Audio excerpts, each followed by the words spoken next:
नमस्कार दोस्तों, मैं सत्येंद्र सिंह। ओपन पोस्ट में आप सबका स्वागत है। ओपन पोस्ट में आज मैं मुंबई की 3 विधानसभा सीटों के बारे में बात करने जा रहा हूँ। और ये 3 विधानसभा की सीटें हैं बोरीवली विधानसभा, गोरेगांव विधानसभा और कलीना विधानसभा। इन 3 सीटों की बात हम इसलिए भी कर रहे हैं क्योंकि ये 3 सीटें ऐसी हैं जिन पर या तो भारतीय जनता पार्टी ने किसी उत्तर भारतीय को मैदान में उतारा है या फिर किसी अपने सहयोगी के टिकट पे एक उत्तर भारतीय को मैदान में उतारा है। कलीना में, जहाँ पे अमरजीत सिंह जो है आरपीआई के टिकट पे चुनाव लड़ रहे हैं। तो बात शुरू करते हैं इन तीनों सीटों की। तो सबसे पहले बात करते हैं बोरीवली की। बोरीवली विधानसभा पे भारतीय जनता पार्टी के टिकट पे संजय उपाध्याय मैदान में है। संजय उपाध्याय भारतीय जनता पार्टी के संगठन के एक मजबूत कार्यकर्ता हैं और हालांकि बोरीवली से उनका कोई रिश्ता नहीं है। वो एक तरह से बाहरी उम्मीदवार के रूप में शुरुआत में जाने जाते थे। उनको लेकर के भाजपा के अंदर विद्रोह भी हुआ। गोपाल शेट्टी जो 2 बार के पूर्व विधायक थे, यहाँ के उत्तर मुंबई के सांसद रहे हैं, उन्होंने निर्दलीय पर्चा भर दिया। बहरहाल उनको मना लिया गया और एक बार वो फिर पार्टी के लिए काम कर रहे हैं। लेकिन संजय उपाध्याय के आने के बाद यहाँ काफ़ी हलचल हुई थी और इस सीट की बड़ी चर्चा थी पूरे देश भर में। और संजय उपाध्याय बेसिकली इस सीट पे बहुत ही सुरक्षित माने जा रहे हैं। उनके लिए सीट इतनी सुरक्षित है, इसका अंदाज़ा आप इसी बात से लगा सकते हैं कि शायद बोरीवली जैसी कोई सीट भारतीय जनता पार्टी की महाराष्ट्र में ना हो सकता कोई सीट हो, लेकिन मेरी जानकारी में नहीं है। दरअसल 1952 से यह विधानसभा सीट है और 1972 तक ये सीट भले कांग्रेस के पास थी, लेकिन 1978 में राम नाईक यहाँ से जनता पार्टी के टिकट पर पहली बार विधायक बने और उसके बाद से आज तक बोरीवली विधानसभा भारतीय जनता पार्टी के पास है। भारतीय जनता पार्टी के उम्मीदवार यहाँ लगातार चुनाव जीतते रहे और वो भी बड़ी मार्जिन से, 60% से ज़्यादा वोट शेयर के साथ, 50% से ज़्यादा वोट शेयर के साथ। यहाँ तक कि 2009 में जब कांग्रेस पार्टी पीक पे थी और काफ़ी बड़ा मोमेंटम था कांग्रेस पार्टी के पक्ष में, तब भी यहाँ पे एमएनएस ने अच्छा फाइट किया था। उस वक्त भी भारतीय जनता पार्टी लगभग 50% वोट शेयर के आसपास यहाँ वोट पाके चुनाव जीती थी। 2014 में जब सारी सीटें अलग अलग थी, सारी पार्टियां अलग अलग चुनाव लड़ रही थी, तब भी भारतीय जनता पार्टी के टिकट पे यहाँ से विनोद तावड़े लड़े थे और लगभग 60% से ज़्यादा वोट उनको मिला था और एक बड़ी मार्जिन से चुनाव जीते थे। और सेना, एमएनएस और कांग्रेस, अगर तीनों के वोट को मिला दिया जाए तो भी शायद 2014 में देखें तो भाजपा के वोट शेयर से कम होते हैं। तो एक तरह से भाजपा की बहुत ही सुरक्षित सीट है। कांग्रेस या इंडिया गठबंधन जो सेना और कांग्रेस के साथ होने से निश्चित रूप से भाजपा के सामने एक चुनौती पेश कर पाएगी, लेकिन पुराने गणित को देखें और पुराने मार्जिन को देखें तो बोरीवली में ऐसा माफ़ कीजिएगा, बोरीवली में ऐसा लगता नहीं कि कोई बड़ा मुकाबला होगा और भारतीय जनता पार्टी के लिए एक बड़ी सुरक्षित सीट है। दरअसल कहा तो यहाँ तक जा रहा है कि संजय उपाध्याय को अगर इस सीट पे जो है भाजपा ने उतारा है तो जाहिर सी बात है कि संजय उपाध्याय के लिए पार्टी कुछ बड़ा सोच रही होगी, क्योंकि इतनी सुरक्षित सीट पे किसी उत्तर भारतीय चेहरे को दूसरे कॉन्स्टिट्यूंसी से लाके लड़ाने के पीछे क्या मंशा हो सकती है। क्योंकि साफ सी बात है कि पार्टी चाहती है कि चुनाव जीत जाए और उनके जीतने की लगभग 90% से ज़्यादा संभावनाएं हैं। तो आप मान के चल सकते हैं कि बोरीवली जो विधानसभा है, यहाँ पे कोई बहुत रोचक मुकाबला नहीं दिखेगा। भाजपा की बढ़त साफ दिख रही है।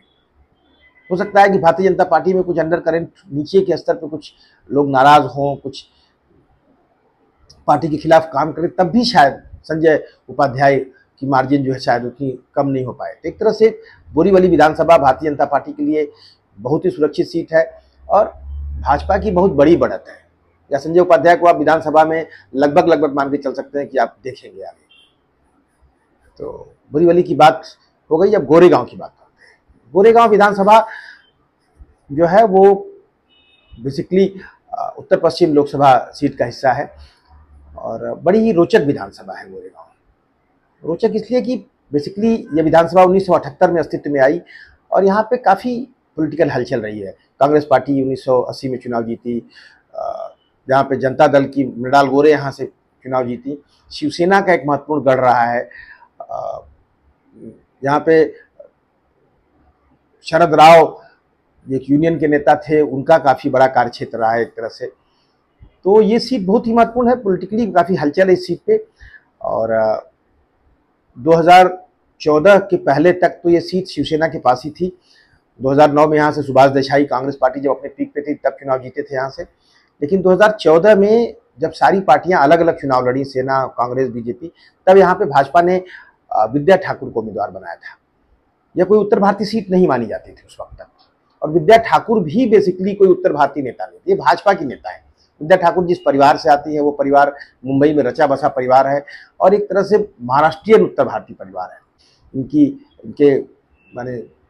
हस्बैंड के फादर माने इनके ससुर जो हैं भाजपा के बड़े नेता यहाँ पे रहे हैं, चंदबली सिंह, राम नाईक के साथ उस दौर से। तो माने एक तरह से भाजपा के कैंडिडेट के रूप में यहाँ से चुनाव लड़ी थी, और भाजपा के कैंडिडेट के रूप में 2014 में इन्होंने शिवसेना को के सुभाष देसाई को चुनाव हरा दिया। लगभग 3-4 हज़ार का वोट डिफरेंस था वो, और यहाँ से भारतीय जनता पार्टी ने गोरेगांव पे अपना दावा जो है फिक्स कर दिया। और यही कारण है कि 2019 में भी इस सीट से भाजपा ने विद्या ठाकुर को मैदान में उतारा और सेना भाजपा साथ में लड़ी थी, और एक बड़ी मार्जिन से विद्या ठाकुर चुनाव जीतने में सफल रही।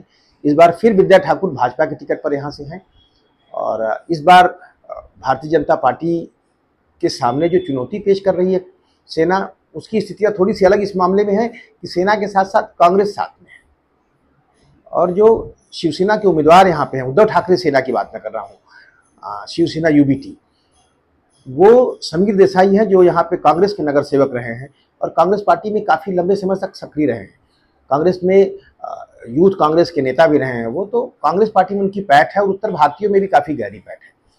तो माना जा रहा है कि समीर देसाई हो सकता है कि विद्या को एक कड़ी टक्कर दे पाने में सफल हो, क्योंकि समीर देसाई की रीच काफ़ी बड़ी रही है इस समाज में, इस कॉन्स्टिट्यूंसी में, और लगभग हर समाज वर्ग में उनकी रीच है। लेकिन अगर आप एज देखेंगे तो एज विद्या ठाकुर के पक्ष में है, क्योंकि भाजपा का एक बहुत ही स्ट्रांग वोट बेस है इस कॉन्स्टिट्यूंसी में।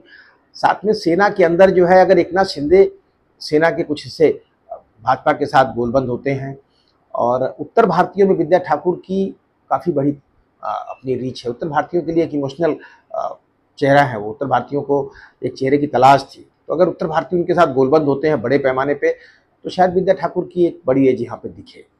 एक तरह से गोरेगांव में एक रोचक मुकाबला है, लेकिन थोड़ी सी एज विद्या ठाकुर के पक्ष में है, और आप मान के चल सकते हैं कि एक तरह से काफ़ी सुरक्षित सीट आपको दिख रही है अब तक।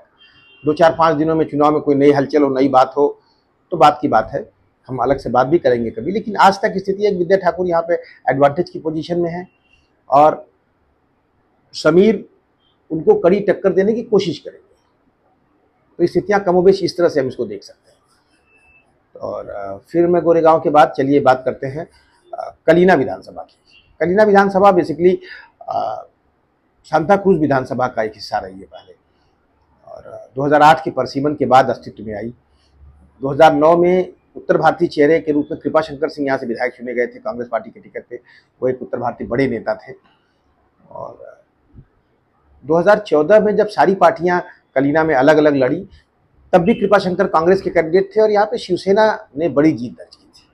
उस वक्त इस सीट पर भारतीय जनता पार्टी ने एक नए चेहरे को उतारा था, अमरजीत सिंह को, और अमरजीत सिंह ने शिवसेना के उम्मीदवार संजय पोतनीस को काफ़ी कड़ी टक्कर दी। संजय पोतनीस उस वक्त लगभग 30,000 के आसपास वोट पाए थे, और अमरजीत को लगभग 29,000 के आसपास वोट मिला था। 1,000, 1,000 या 1,500 के आसपास के वोट के डिफरेंस से संजय पोतनीस चुनाव जीत पाए थे। 2014 की बात कर रहा हूँ। हालांकि क्योंकि शिवसेना ने 2014 का चुनाव जीत लिया था, 2019 में भी यह सीट शिवसेना के पास थी, और संजय पोतनीस एक बार फिर से यहाँ चुनाव जीत पाए थे सेना के टिकट पे। और इस वक्त संजय पोतनीस और अमरजीत दोनों आमने सामने हैं। अमरजीत सिंह को आरपीआई ने टिकट दिया है, रामदास अठवले के टिकट पर चुनाव लड़ रहे हैं। माना जा रहा है कि भारतीय जनता पार्टी ने यह सीट, जो 4 सीटें अपने सहयोगियों को दी थी, उनमें एक सीट यह है जो आरपीआई को दिया है, और एक तरह से आरपीआई को सीट दे करके अपने उम्मीदवार को लड़ाया है।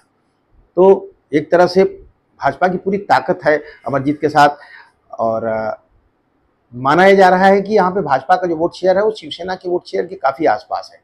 हालांकि यहाँ मनसे का भी काफ़ी बड़ा वोट शेयर है, जो 2009 से ही लगातार यहाँ पे दिखता रहा है लोगों को। लेकिन इस चुनाव में चूंकि मनसे उतनी एक्टिव नहीं, तो थोड़ा सा उसका एडवांटेज शिवसेना को मिल सकता है। और दूसरी खास बात है कि सेना और कांग्रेस का कंबाइंड जो चुनाव की जो गणित है, वो शायद संजय पोतनीस को के पक्ष में थोड़ा सा माहौल बनाती है, और खासतौर पर माइनॉरिटी का वोट शेयर भी माना जा रहा है कि इस बार सेना के साथ होगा कांग्रेस पार्टी का। तो इसके नाते संजय पोतनीस की बढ़त कई बार लोगों को दिखता है कि भाई संजय पोतनीस अच्छा कर सकते हैं।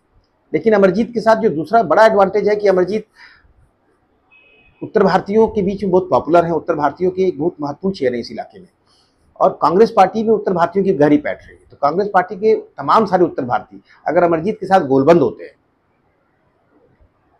और कहा तो यहाँ तक जा रहा है कि इस इलाके में माइनॉरिटी के भी तमाम सारे लोग, कुछ एक लोग एक हिस्से में जो उत्तर भारतीय समाजों से आते हैं, हो सकता है भाजपा को वोट न करते हैं, लेकिन अमरजीत के साथ पर्सनल लेवल पर उनका कनेक्ट हो सकता है।